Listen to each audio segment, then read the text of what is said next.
Мен келгениме bir 15 жылдай болуп калды.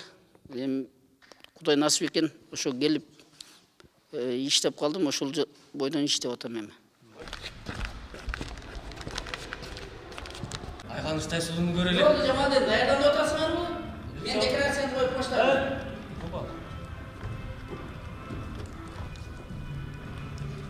Чын эле. Артисттер болобу, концерт болобу, кайсы спектакль болобу, ошол маалда биз обязательно сахнада болобуз, ошо 4 бала менен.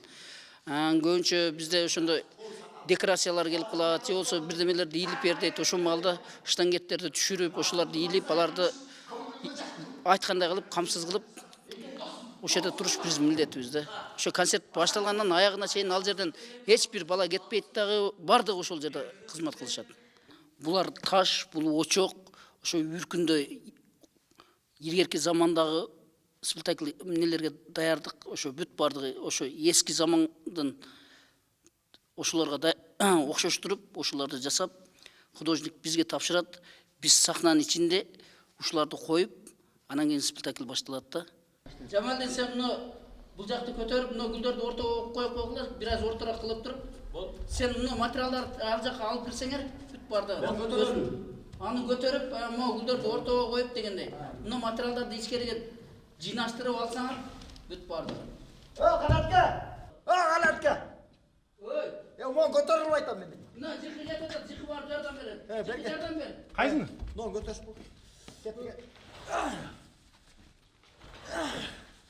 Биз көбүнчө спектакль жүрүп жатканда, элдер музыка менен алек болуп атканда, бир адам бул жактан кирип чыккыча, экинчи жактан бул жактан болгон декорацияларды алып чыгып, уже экинчи көчөгө даярдап, уже минутага жетпей ошону коюп койгонго аракет кылабыз да. Себеби сахнанын аркасында элге билинбеген аябай күчтүү мээнеттер, аябай күчтүү жумуштар көп болот да. Ошону эл билбейт, бирок бул жакта иш аябай оор болот. Жигиттер, жөндөй жөмүтүп турган болбойт. Душман жакындап калды. Кылыч өзү колго алалы. Сен оң канаттан, Такай, сен сол канаттан. Мен ортосун жарып өтөм. Ортосуна туура канкейди коюш керек.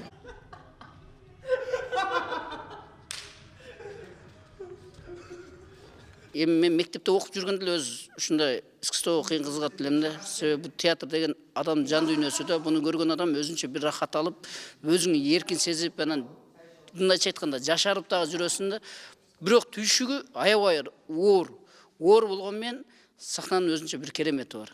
Биздин штангеттерибиз ручной, ошол маалда разосон болуп аткара турган маалда ошолор жөнөкөй маалда түшөт дагы, ошол ролду аткарып аткан маалда түшпөй калып, анан кийин артисттер башкача ролго салып туруп ойноп туруп ошондо билгизбей алып кеткен ролдор болуп калат да.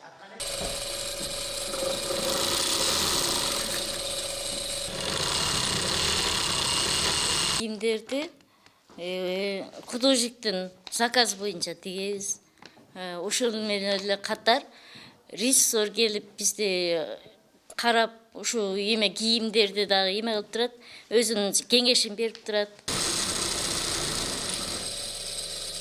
Жомок да, бул каркылардын канаты деген негизи жомок экен.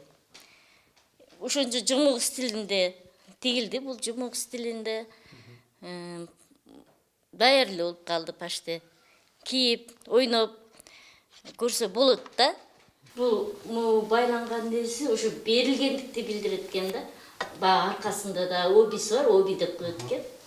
Аябай жагат мага негизи изилдеп таап, бирдекени жасап, ошолорго кийдирип, сахнага чыкканда көргөндүгө аябай кызыгабыз. Кандай чыгып калат деп переживать этебиз ошол эле маалда. Кээде дайыма эле болуп калбайт, кээде жакшы болот, жаман болот. Баардык түйшүктү көтөрөбүз ошол.